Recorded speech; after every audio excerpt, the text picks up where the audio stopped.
Daar is hy, welkom by vanaand se vragmotor geselsie. Ek kry die vraag, hoekom is daar gewoonlik nie gesigte by ons video's, ons plasings nie? En dis redelik eenvoudig. Die ZAR boervolk is 'n volksbeweging. Dit is nie 'n leierskap nie. So enigiemand van ons op die streeksvergadering of op die tribunaal kan vervang word deur 'n volksstem.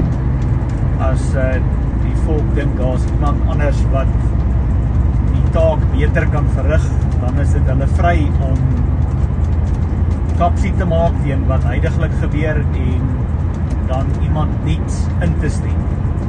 So, en dis hoekom ons nie gesigte by ons plasing sit nie, want ek wat met julle praat is maar net 'n boodskap. Dit is al wat ek is.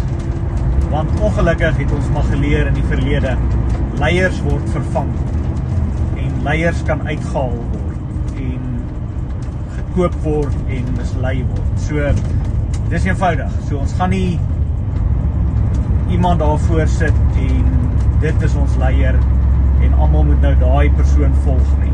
Dis maar net nie hoe dit werk nie. So, raak gerus deel, ontvoeg jouself en skaar jou by die ZAR boervolk en kom kyk gerus wat doen ons en waarmee is ons besig. Seën vrede.